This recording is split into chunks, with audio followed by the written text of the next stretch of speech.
everybody, welcome to the videos for lineup building for week 2 of the NFL season over on DraftKings. Go over my process on how I build a cash game lineup, and we'll go over some of my favorite stacks at the end as well. Also have my core plays video scheduled to go tonight if you do want to check that out. And if you do find this video helpful in any way possible, please leave a like, subscribe to the channel if you haven't yet already. I'll be here all season long talking picks, strategy, and lineups amongst other things. If you think that sounds good, you're going to hang out for the rest of the year, you might as well hit that subscribe button so you're notified whenever I post new content. And if you want to take that one step further, become an official member over on Patreon. Link is down below in the description for that if you want access to my entire spreadsheet, ownership projections, cheat sheets, and all that other stuff. Discord community, link is down below in the description for that. And last but not least, this video is sponsored by Prize Picks. Most of you know it is by now, but if you don't, it's daily fantasy sports simplified, just you versus the projections. There's no sharks, 150 max contests, or salary cap restrictions or anything like that. Just you versus the props that they offer each and every single day. And as of right now, if you're new Sunday over on Prize Picks, use promo code CPENNY to get a free money bonus. That's an instant deposit match after $100 when you tell them I sent you. But I think that'll be it for the plugs for the most part, so without further ado, let's dive into today's video. I think this needs to be said, but don't just blindly follow this lineup. I'm not here to give you guys a lineup. I'm just going over my process on how I build a cash game lineup, some of my favorite plays of the entire week, and I want you guys to use the same process and apply it to your own favorite players. So first off, we typically start with the quarterback position, but when I'm building a cash game lineup, I typically start with the running back spot, important position of our lineup, because these are the guys that are going to get guaranteed volume. Wide receivers, yes, some of these guys do have guaranteed volume, but they're just not quite as safe as the running backs are. And for quarterbacks, wide receiver threes, sometimes even tight end, flex spot, and defense, I just throw in whoever fits at the end. But for running backs, I want to make sure it's the guys that I want because they're going to be touching the ball the most. And no, you can't go wrong with guys like CMC, Dalvin Cook, Alvin Kamara, Derrick Henry. They're always elite plays each and every single week. But this week, I'm thinking we could spend down a little bit at the running back position. If we can fit in one of these more expensive running backs in the flex spot, sure, I'll be more than happy to do that. I just don't think we're going to be able to, just with the roster construction I have in mind here. But we're going to go down to kind of the two cash game locks we have at running back this week. They're both pretty cheap in the low 6K range. The first guy is going to be Najee Harris at $6,300. Ownership projections, I personally have him as the highest projected owned player on the entire slate, but it makes a lot of sense. I know he busted last week versus Buffalo, 16 rushing attempts, 45 yards, 1 catch on his 3 targets for 4 receiving yards, 6 points. But this is a great spot versus the Raiders. I think it's a big bounce back spot. He's a 6.5 point favorite at home, which always bodes well for the home running back, which is Najee Harris. He played 100% of the snaps last week. I know you're probably tired of hearing that. I'm sure everybody you watched this week has said Najee Harris has played all those snaps, but it's true. It's actually a very good talking point because volume is king. He is dirt cheap, very high draft pick for a reason. He's a very talented running back. Not that I really agree with drafting running backs that high. He's going to get the rock around 20 times on the ground. He should get a handful of targets, and I'll take that all day at $1,600 versus a bottom 5 rush defense looking at last year's metric. Once we have Najee Harris in, we're going to drop down a couple $100s to the other cash game lock at running back this weekend. It's going to be Chris Carson at $6,100. The big thing here is that Rashad Penny is out for this game, which means that we should have more guaranteed touches for Chris Carson, although he did see around 20 total touches last week, 16 rushing attempts, nearly 100 rushing yards, 5.7 yards per carry, which is very good. He was very efficient. He also had 3 targets for 3 catches. He is a capable pass-catching running back. But $6,100 as a home favorite and an over-under 54 points, I believe it's sitting at 7-point favorites at home. Chris Carson is an elite spot at that price point. He should be a lot more expensive. I would take that all day. We're going to get more than likely 20-plus touches here. I think there's a good chance he finds the end zone, and he is just massively underpriced in my opinion. So we're going to plug him in, and this feels pretty good because we have 2 running backs that should see around 20 total touches at the very least, and they're both in the low 6K range, and we still have over $5,300 left per player to work with. So I personally think this is the best way to start your cash game lineups because we can do a lot with this build so far. The question is, where do we go now? We could start with the quarterback position. We could throw in another running back in the flex spot. I typically like to use a running back in the flex spot in cash games just to get that guaranteed volume, although I'm not sure it's going to work this week because I was playing around with some dummy builds, and I found myself having to spend down a little bit in the flex spot. Yes, we could get a cheaper running back. What I would like to do is fit in a guy like Austin Ekeler or Nick Chubb. I think Nick Chubb is one of the absolute best plays on the slate. If you plug him in, though, he's $7,800. That leaves us $4,900 left per player. I'm looking at kind of a more expensive quarterback in the upper 6K range. I want to get a couple 6K to 7K wide receivers on this slate, so it might be a little bit tough to fit in Nick Chubb, but it's an elite spot versus Houston. Last week versus KC, and they are 12.5 point favorites at home. I think Nick Chubb absolutely feast on this defense. I'd like to get him in. If he fits at the end, great. If not, I don't think it's the end of the world because there's some other really solid plays on this slate. But I think we'll move on to the quarterback spot. I think it's between 3 guys for cash games this week. It's either going to be Tom Brady, Dak Prescott, Justin Herbert in the upper 6K range. And I honestly think you can't go wrong with any of them. It just kind of depends on what wide receivers you're using. Because I know it's cash games. I still like to correlate my quarterback with a wide receiver just because I like a lot of the wide receivers that are paired up with these quarterbacks. So I'd say if I have more Tampa Bay wide receivers, I go with Brady. If I have more Chargers, go with Herbert. If I have more Cowboys, go with Dak. Although those two are interchangeable because they can both be counted as correlation because you can have run back options with the quarterback. So think either way makes sense for either Herbert or Dak Prescott. Tom Brady has the highest implied team total on the slate, north of 32. The problem is they're like 2 touchdown favorites, which doesn't really bode well for this to be a back and forth game. I think they blew out the Atlanta Falcons. They were terrible last week in Tampa. Pretty much the best team in the NFL. I guess you can make a case for the Chiefs or the Cleveland Browns, but they won the Super Bowl last year, so I'll give them the benefit of the doubt. So I think it's between Dak Prescott and Justin Herbert. We have like a 55-point over-under here, like a 3.5 point spread. So it should be pretty back and forth. Cowboys defense is atrocious. Chargers defense, I wouldn't say is elite. They just take your picks of your favorite quarterback. If you want to flip a coin, go for it. I have them projected nearly the same. That's playing with my optimizer, and I get like 30% Dak, 30% Justin Herbert, like 30% Tom Brady, then a bunch of guys mixed in there. So it's very, very close. Just for this build, I love Dak Prescott. I might just go with Justin Herbert, though, because he's $100 cheaper. I feel like the Cowboys will be the ones trailing in this game, and maybe they're able to run with Eckler a little bit more on the Chargers side of this game. So we'll plug in Dak, just because I think the passing volume will be there a little bit more than it will be for Herbert, but it's really just flipping coins here. So if we plug in Dak, we have $5,100 left per player, which should be easily attainable. We can throw in a dirt cheap defense. I think the Jets are like almost bare minimum at $2,000. I want to say $2,200 versus the Patriots. Not saying I love the spot, but I don't mind just plugging in a cheap defense to make things work up top. So now we'll move on to the wide receiver position. And since we have Dak Prescott, I want to get one of his pass catching options. So we can either go with Amari Cooper, CeeDee Lamb, and Cedric Wilson is only $3,100. I'm kind of shying away from him in cash games. Early on in the week, I thought he was going to be like the chalky cash game option just because he's so cheap. But since people are spending down a running back, I feel like most people are going to go mid-range at the wide receiver position. So since we have Dak, I'm personally going to plug in CeeDee Lamb here. You can make the case for Amari Cooper. You can make the case for both. If you're going to play both in cash games, I don't have a problem with that whatsoever. But CeeDee Lamb saw 15 targets last week. He had a couple of ugly drops, but still had 7 catches over 100 yards, had a nice touchdown. And I think he's going to see similar volume here. I would not be surprised with Michael Gallup being out that CeeDee Lamb and Amari Cooper combined for like 30 total targets in this game, if not more. So $400 cheaper than Amari Cooper, and I personally think CeeDee Lamb's the better wide receiving options. I would take him at $6,400. I think he's a truly elite play on the slate. He's not really priced like it. So at this point, we have $4,800 per player. And I really like Keenan Allen this week. If we can fit in Keenan Allen, that would be great. He's only $7,000. He saw 13 targets last week, and it was a tough matchup versus Washington, but he still did very well. 22 fantasy points. Just got that bonus of 100 yards on DraftKings, and I think he's going to crush this Dallas defense. There's really no one that can stop him. He's an elite route runner. He always seems to be able to get open. And Justin Herbert's going to look his way often. This should be a shootout. I really like the correlation we have. Again, cash games, you really don't need too much correlation, but it's nice when you can get it.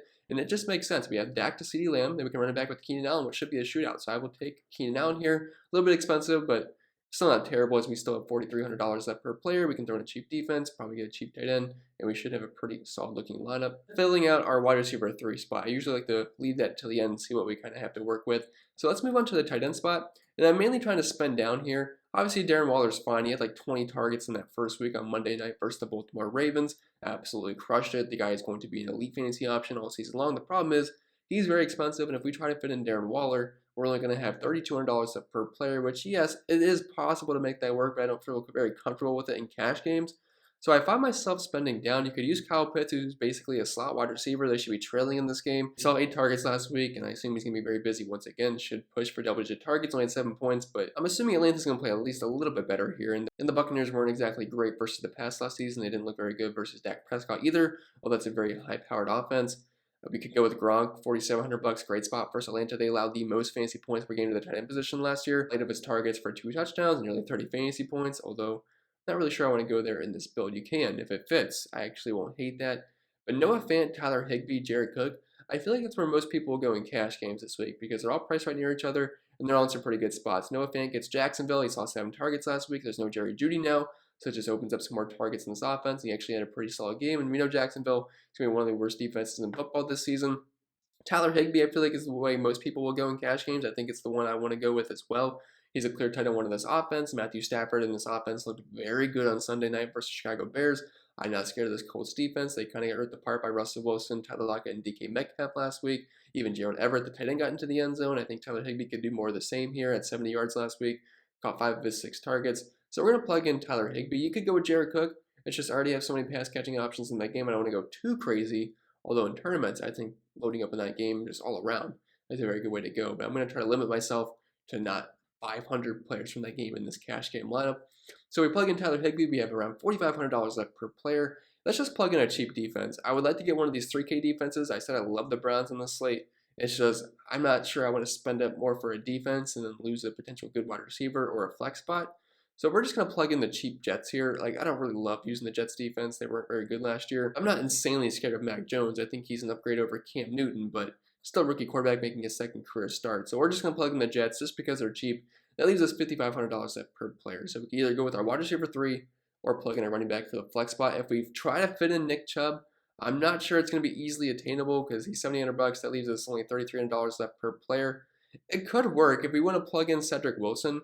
If you want to go that route, I'm kind of shying away from it in cash games this week, but it is an option. It doesn't look too bad. This is a team that uses a lot of 3 wide receiver sets, so he's going to be on the field, should have a handful of targets. I'm just not sure I really want to go this way. It's possible, though. I mean, this is actually a pretty good-looking lineup if you can stomach a low 3K wide receiver. If you don't want to go that route, we can take out Nick Chubb, take out Cedric Wilson. I like Cooper Kupp a lot in cash games this week. I know you're kind of doubling up with Tyler Higbee and Cooper Kupp, but these guys should combine for close to 20 targets in this game, and I believe they said something about Cooper Kupp and Matthew Stafford going out for breakfast. Nice connection play there, and Cooper Kupp looked really good in week 1. Gets a good spot here versus Indianapolis. And targets last week, 7 catches, over 100 yards against the end zone, good for 27 fantasy points. He's actually pretty high in my ownership projections as well, so I just think trying to build a chalky lineup here, Cooper Kupp would make some sense. That leaves us $5,100 left for the flex spot, which I believe there's a couple cheap running backs if you want to go that route. Although there is some wide receivers that I think make some sense. And I know I typically like to go 3 running backs in cash games, but that's not to say you can't use a wide receiver. There's still good plays, so I don't hate going that route. But there is a couple of running backs that I think are viable here. I believe they're both $4,900. Yeah, Kenyon Drake with no Josh Jacobs. So there was a report that said Peyton Barber is going to be the lead back here, but Kenyon Drake is still going to be involved. He's going to be the pass-catching option here, and I'm assuming the Raiders are going to be trailing this game. They're 6.5-point dogs on the road. No Josh Jacobs. So Kenyon Drake should get a handful of targets. He had 5 targets last week in what was a close game versus the Ravens, 60 yards. Should get probably like 8 to 10 carries on the ground, if not more, with no Jacobs. We'll have to see what Peyton Barber's role actually is. But at $4,900, I don't hate that, and I actually think this is a pretty good lineup. Dak Prescott at quarterback, Najee Harris, Chris Carson, CeeDee Lamb, Keenan Allen, Cooper Kupp, Tyler Higbee, Kenyon Drake, and the Jets defense. If you don't like Kenyon Drake, I get it. Chase Edmonds is there if you want to expose to that Arizona-Minnesota game, which I think might go a little bit lower owned just due to the fact that Kyler Murray is so expensive. But Chase Edmonds was pretty good in week 1, over 5 yards a carry, had 12 rushing attempts, also had 4 targets, so we're probably looking at around 15 to 18 total touches here. James Conner is still going to be involved, but this is a good matchup on the ground versus Minnesota. They were terrible versus running backs last year, and this should be a high-scoring game. I wouldn't even hate going the Chase Edmonds route, but if you want to even out your salary, go with $5,100. We do have Jamar Chase here, who was very good in week 1. The matchup I wouldn't say is very good versus the Chicago Bears, but still, he's a very talented wide receiver. He was taken early in the draft for a reason, has a good connection with Joe Burrow. The reports from preseason, the offseason, training camp, whatever it may be, he was struggling to catch the ball in preseason. That's a fact. But he had no problem in the actual game. 7 targets, had a nice long touchdown for 50 yards, having nearly 24 fantasy points. I actually think he's a decent option here, and I don't hate the looks of that either. But there's many ways you can go, and you could obviously play around with it. If you don't want to go with Dak Prescott here, you could obviously always drop to Justin Herbert, who's only $6,700, very closely projected. It's going to be very hard picking between Herbert or Dak Prescott, in my opinion, this week. Just kind of flip a coin for the most part. Moving over to a GPP focus, I love this Tennessee-Seattle game. I really want to stack it up. I think a lot of people, since Chris Carson's going to be one of the highest owned players in the entire slate, they might shy away from using the passing game. I think it's going to be a mistake in tournaments. We have a 54-point over-under here, 6-point spread. Titans defense just got absolutely shredded by the Cardinals last week, and I think Russell Wilson could do more of the same here. I know he's a little bit expensive at $7,500, but there's enough value on this slate to make it work. We'll bypass Chris Carson just because we want to get off the chalk there and go with the passing game. You have 2 lead options here in DK Metcalf and Tyler Lockett, and you can probably fit both of these guys in. And one of my favorite run back options who shouldn't get a lot of ownership this week, I'm not really projecting him to be that chalky, it's A.J. Brown at $1,600. He got into the end zone last week, but it was just a very poor performance overall. Ryan Tannehill was under pressure all game long. Jones stacked him 5 times. I'm sure you're still having nightmares from him. But Brown, assuming that game would have been a little bit closer back and forth, Brown should have had a pretty good game versus the Arizona secondary, but just didn't really happen. But I love him a lot, and this is actually a very good build. I know it's very expensive, but there's cheap running backs, cheap defenses, and cheap tight ends to make this work. I think the ceiling is very, very high. If you want to get even crazier, you could go Ryan Tannehill over Russell Wilson just to get some real leverage there, because Wilson will be chalky. I don't think he's going to be under-owned or anything. He should be top 5 in quarterback ownership, but just stacking up this game entirely is very high upside in tournaments. Moving on to the next game here, it's the obvious one of the week, but we have a 54.5-point over, 3.5-point spread. I would not be surprised if that's an easy over here. I could see both teams scoring like 30-some points. But it's the Dallas Cowboys versus the Los Angeles Chargers. And like I said so many times, just take your pick at quarterback. It's really hard to pick between Dak Prescott and Justin Herbert. I lean Dak Prescott just because there should be more passing volume from him. They seem to fall behind each and every single game, and they throw the ball nearly 50 times per game. Dak Prescott did that last season before he got hurt, and we saw it in Week 1 versus Tampa Bay. Although the Chargers aren't nearly as good as Tampa Bay, they're still a good team. I think Dak's going to have success once again through the air, so we're going to plug him in, $1,600. You can use any of the pass catching options here. Keenan Allen, Amari Cooper, CeeDee Lamb are all super elite plays. We have Cedric Wilson as a cheap guy that we already talked about. The tight ends are even good. Jared Cook's the obvious option here at $3,100. He had 8 targets last week, actually quite involved. Then it's kind of hard to pick between either Dalton Schultz or Blake Jarwin, so I would probably avoid them for the most part. If I'm using a tight end in this game, it's going to be Jared Cook for me, but all these guys are just super good options. If you can fit in Keenan Allen, Amari Cooper, and CeeDee Lamb, I would absolutely love that. You could use Jared Cook as another run back option with your Cowboy stack, so you have Keenan Allen, Jared Cook there. You could even use Austin Eckler. He's going to be a pass catching option for Justin Herbert. I know he didn't have a target last week, but that's not going to be the case all season long. The problem is if you do like a full-on stack like this, it only leaves you $3,100 per player. So if you want to take out a guy like Amari Cooper, you can throw in Cedric Wilson to really free up some salary. Now you'd have $5,100 per player. And once you throw in a cheap defense, it's definitely an easy lineup to make. A stack that I don't think will get as much love as it should, just due to the fact that they're such large favorites, but it's the Tampa Bay Buccaneers and the Atlanta Falcons. The Falcons were terrible last week. Some of those guys are pretty high owned, so I think people are going to probably shy away from the Falcons just because they got burnt in Week 1, which is always a mistake because you should never let last week really affect what you do too much the next week. A short memory in DFS, but I love this entire game. Matt Ryan is the ultimate GPP play here. Good matchup as a quarterback versus Tampa Bay. I'm not sure I can stomach going with Ryan, but if you want really low ownership, because Tom Brady will be chalky, a pivot option there for a lot cheaper. For this, I'd plug in Tom Brady. I'd get some of his pass catching options. You can use either 1 or 2. I don't think I'd go all 3 wide receivers because I don't think they're all going to ball out. Pick between the 3. Antonio Brown and Chris Godwin would be my preferred plays here since Brown is the cheapest, and I personally think he's the wide receiver 1 in this offense. We'll plug in AB. If you want to fit in Chris Godwin, go for it. I like Calvin Ridley as a run back option. I don't think he's going to get played much whatsoever, as he did bust last week, but so did the entire Falcons offense. But the Buccaneers secondary has really struggled versus wide receivers ever since the second half of last season. So I do think Calvin Ridley's in a very good tournament spot here. If you don't plug in Rob Gronkowski, that's fine. Kyle Pitts is another good option, $5,200. Played 50% of his snaps out of the slot last week, so he's definitely a viable option. But I do think this Buccaneers-Falcons game can definitely pop off. We have a pretty high over-under in the 50s here. It's just the spread is so large. It doesn't really feel great stacking this game up if it doesn't stay too close. So I think that'll be pretty much it for the video. So I hope it was helpful, and if it was, make sure to leave a like, subscribe to the channel if you haven't already. If you want to take that one step further, you can official member over on Patreon. Link is down below in the description for that. This video was sponsored by Prize Picks. It's you versus the projections. That's it for now. If you're signing over there, you can get a free money bonus up to $100 when you use code CPIN and tell them I sent you. But I think that'll be pretty much it. I will stop rambling. I'll see you guys later this evening for the Core Plays video.